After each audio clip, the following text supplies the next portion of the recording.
সাফল্য শব্দটা শুনতে যতটা সহজ, পাওয়ার লড়াইটা তার চেয়ে হাজার গুণ বেশি কঠিন। আমরা প্রতিদিন ঘুম থেকে উঠি একটা স্বপ্ন নিয়ে, একটা আশা নিয়ে যে আজ হয়তো ভালো কিছু হবে, কিন্তু দিন শেষে যখন আমরা ব্যর্থতার মুখ দেখি তখন আমাদের সব উৎসাহ হারিয়ে যায়। তুমি কি কখনো ভেবে দেখেছ কেন কিছু মানুষ সফল হয় আর বাকিরা সারা জীবন শুধু আফসোস করে কাটিয়ে দেয়? এর উত্তরটা অনেক সহজ, কিন্তু মেনে নেওয়াটা খুব কঠিন।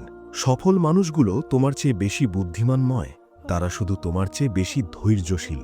তারা জানে যে সাফল্যের কোনো শর্টকাট নেই। তারা জানে যে আজ যে কষ্ট তারা করছে তার ফল তারা একদিন নিশ্চয়ই পাবে। আমাদের চারপাশের পৃথিবীটা বড় অদ্ভুত। তুমি যখন প্রথম কোনো কাজ শুরু করবে তখন চারপাশের মানুষ তোমাকে নিয়ে হাসাহাসি করবে। তারা বলবে তোমার দ্বারা হবে না, তুমি শুধু শুধু সময় নষ্ট করছো। এই মানুষগুলোই কিন্তু আবার যখন তুমি সফল হবে তখন সবার আগে এসে বলবে আমি জানতাম তুমি পারবে। তাই মানুষের কথায় কান দেওয়া বন্ধ করো। মানুষের কাজই হলো বলা। তারা তোমাকে তোমার লক্ষ্য থেকে বিচ্যুত করতে চাইবে, কারণ তারা নিজেরা যা করতে পারেনি তারা চায় না তুমিও সেটা করো।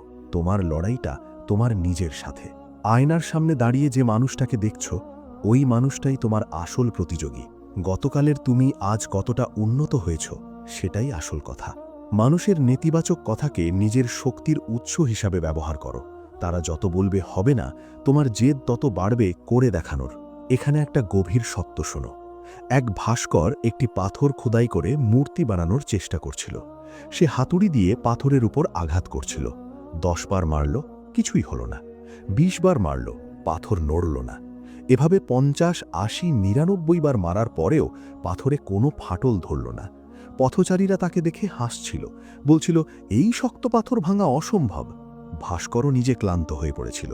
তার মনে হচ্ছিল আসলেই কি সম্ভব, কিন্তু সে হাল ছাড়েনি। সে যখন পুরো শক্তি দিয়ে শেষবারের মতো সেই শততম আঘাতটা করল, পাথরটা হঠাৎ করেই 2 ভাগে ভাগ হয়ে গেল। এখন প্রশ্ন হলো, পাথরটা কি শুধু শেষ আঘাতের কারণে ভেঙেছে? না, আগের 99টি আঘাত পাথরটিকে ভেতর থেকে দুর্বল করে দিয়েছিল বলেই শেষ আঘাতে সাফল্য এসেছে। তোমার জীবনটাও ঠিক তেমন। তোমার প্রতিটি ব্যর্থ চেষ্টা, প্রতিটি অবহেলিত মুহূর্ত তোমাকে সাফল্যের সেই শেষ আঘাতের জন্য তৈরি করছে। তাই মাঝপথে থেমে গিয়ে নিজের আগের 99টি পরিশ্রমকে বৃথা যেতে দিও না। ধৈর্য ধরো, কারণ শেষ আঘাতটা তোমার জীবনের ইতিহাস বদলে দেবে। আমরা সবাই রেজাল্ট দেখতে চাই, কিন্তু প্রসেস বা পদ্ধতিটা উপভোগ করতে চাই না। একটা চারা গাছ লাগিয়ে কি পরের দিনই ফলের আশা করা যায়? কক্ষণই না। সেই গাছটাকে রোদ, বৃষ্টি এবং ঝড়ের সাথে লড়াই করে বড় হতে হয়, তবেই সে একদিন ফল দেয়। তোমার জীবনটাও ঠিক তেমন। তুমি আজ যে ঘাম ঝরাচ্ছ, যে নির্ঘুম রাত কাটাচ্ছ, সেগুলো বৃথা যাচ্ছে না। প্রতিটি মুহূর্ত তোমাকে সাফল্যের দিকে এগিয়ে নিয়ে যাচ্ছে। ব্যর্থতা মানেই কিন্তু শেষ নয়। ব্যর্থতা হলো নতুন করে শুরু করার একটি সুযোগ, তবে এবার আরও বেশি অভিজ্ঞতার সাথে। পৃথিবীর বড় বড় সফল মানুষের জীবনী পড়ে দেখো, তারা সবাই একবার নয় বরং 1000 বার ব্যর্থ হয়েছেন। থমাস আলভা এডিসন বাল্ব আবিষ্কারের আগে 1000 বার ব্যর্থ হয়েছিলেন। তাকে যখন জিজ্ঞেস করা হলো, তিনি বললেন, আমি 1000 বার ব্যর্থ হইনি, বরং আমি 1000টি এমন উপায় শিখেছি যা দিয়ে বাল্ব তৈরি সম্ভব নয়। এই মানসিকতাটাই হলো বিজয়ী হওয়ার মূল কাঠিকাঠি। তোমার ভেতর যদি সেই জেদ থাকে, তবে পৃথিবী তোমাকে থামাতে পারবে না। অজুহাত দেওয়া বন্ধ করো। আমার টাকা নেই, আমার সময় নেই, আমার ভাগ্য খারাপ, এসব কথা অলস মানুষের লক্ষণ। ভাগ্য বলে কিছু নেই, কঠোর পরিশ্রমই ভাগ্য তৈরি করে। তুমি যদি আজ শুয়ে বসে সময় কাটাও, তবে কাল তোমার জন্য কেউ অপেক্ষা করবে না। সময় কারো জন্য থেমে থাকে না। আজ যে সময়টা তুমি হেলায় নষ্ট করছো, এই সময়টা আর কখনো ফিরে পাবে না। তাই উঠে দাঁড়াও, নিজের ভেতরের আগ্নেয়গিরিটাকে জাগিয়ে তোলো। তুমি জন্মেছ বিজয়ী হওয়ার জন্য, হেরে যাওয়ার জন্য নয়। পরিস্থিতি সবসময় তোমার পক্ষে থাকবে না।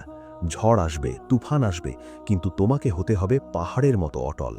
কোনো বাধাই যেন তোমাকে তোমার স্বপ্ন থেকে দূরে সরিয়ে না দেয়। নিজেকে প্রশ্ন করো, আজ থেকে 5 বছর পর তুমি নিজেকে কোথায় দেখতে চাও? তুমি কি সাধারণ মানুষের ভিড়ে হারিয়ে যেতে চাও, নাকি সেই একজন হতে চাও যাকে দেখে 10টা মানুষ অনুপ্রেরণা পাবে? উত্তর যদি হয় সফল হওয়া, তবে আজ থেকেই বিলাসিতা ত্যাগ করো। আরামদায়ক জীবন কখনো বড় মানুষ তৈরি করতে পারে না। প্রতিকূলতাই মানুষের আসল শক্তি চিনিয়ে দেয়। মনে রেখো, অন্ধকার যত গভীর হয়, ভোরের আলো তত কাছাকাছি থাকে। তোমার জীবনের এই অন্ধকার সময়টাই বলে দিচ্ছে যে তোমার সাফল্যের ভোর খুব কাছে। শুধু একটু ধৈর্য ধরো আর এক পা বাড়িয়ে দাও। সফল হওয়ার জন্য তোমাকে হয়তো অনেক কিছু ত্যাগ করতে হবে। আড্ডা দেওয়া, সোশ্যাল মিডিয়ায় সময় নষ্ট করা, অলসতা সব ছাড়তে হবে। কিন্তু বিনিময়ে তুমি যা পাবে তার মূল্য অমূল্য। অনেকে বলে আমার সঠিক সুযোগ নেই। মনে রেখো, সুযোগ কখনো আপনা আপনি আসে না, সুযোগ তৈরি করে নিতে হয়। সমুদ্রের তীরে বসে ঢেউ গুনলে যেমন নদী পার হওয়া যায় না, তেমনি শুধু স্বপ্ন দেখে সফল হওয়া যায় না। তোমাকে নামতে হবে, লড়তে হবে এবং নিজের রাস্তা নিজেকেই তৈরি করে নিতে হবে। পথে অনেক বাধা আসবে, নিজের কাছের মানুষগুলো হয়তো তোমায় ছেড়ে চলে যাবে, একাকিত্ব তোমাকে গ্রাস করবে। কিন্তু মনে রেখো, সিংহাসন সবার জন্য নয়, রাজাকে একাই যুদ্ধ জিততে হয়। এই তোমার একাকিত্বই তোমার সবচেয়ে বড় শক্তি। নিজেকে চেনার, নিজের দক্ষতা বাড়ানোর এই সময়টাকে কাজে লাগাও। সবশেষে একটা কথা মাথায় রেখো, তোমার স্বপ্ন পূরণের দায়িত্ব অন্য কারো নয়, শুধুই তোমার। তুমি যদি নিজের স্বপ্নকে গুরুত্ব না দাও, তবে অন্য কেউ এসে তোমাকে তাদের স্বপ্ন পূরণের কাজে ব্যবহার করবে। সিদ্ধান্ত তোমার, তুমি অন্যের হাতের পুতুল হবে নাকি নিজের রাজত্বের রাজা হবে। আজ থেকেই প্রতিজ্ঞা করো, যতক্ষণ না লক্ষ্যে পৌঁছাচ্ছ ততক্ষণ তুমি থামবে না। ক্লান্তি আসুক, বাধা আসুক, তুমি চলবে বীরের মতো। কারণ ইতিহাস বিজয়ীদেরই মনে রাখে, চেষ্টা করা মানুষদের নয়। নিজের ওপর বিশ্বাস রাখো, নিজের কাজের ওপর শ্রদ্ধা রাখো। একদিন পুরো পৃথিবী তোমার নামে তালি বাজাবে। সেই দিনটির কথা ভেবেই আজকের কষ্টগুলোকে হাসি মুখে মেনে নাও। মনে রেখো, তুমি শুধু একা নয়, তোমার সাথে আছে তোমার পরিশ্রম এবং তোমার অদম্য আত্মবিশ্বাস। জয় তোমার হবেই। আজকের এই লড়াই তোমার আগামীর রাজপ্রাসাদ তৈরি করবে। যদি আজকের এই কথাগুলো তোমার হৃদয়ে একটুও আগুন জ্বালিয়ে থাকে, যদি তুমি আজ থেকে হার না মানার শপথ নিতে পারো, তাহলে ভিডিওটি এক্ষুনি একটি লাইক দাও এবং তোমার সেই বন্ধুর সাথে শেয়ার করো যে বর্তমানে কঠিন সময়ের মধ্য দিয়ে যাচ্ছে। তোমার একটি শেয়ার হয়তো কারুর জীবনের মোড় ঘুরিয়ে দিতে পারে। আর এই ধরনের শক্তিশালী মোটিভেশনাল ভিডিও নিয়মিত পেতে আমাদের চ্যানেলটি এক্ষুনি সাবস্ক্রাইব করে পাশে থাকা বেল আইকনটি চেপে দাও, যাতে কোনো অনুপ্রেরণা তুমি মিস না করো। আর এক্ষুনি কমেন্ট বক্সে লিখে জানাও, আমি হার মানব না। দেখা হবে সাফল্যের শিখরে। নিজের ওপর বিশ্বাস হারিও না, কারণ তুমিই পারবে অসাধ্য সাধন করতে। বিদায় নিচ্ছি আজকের মতো, কিন্তু তোমার লড়াই যেন জারি থাকে।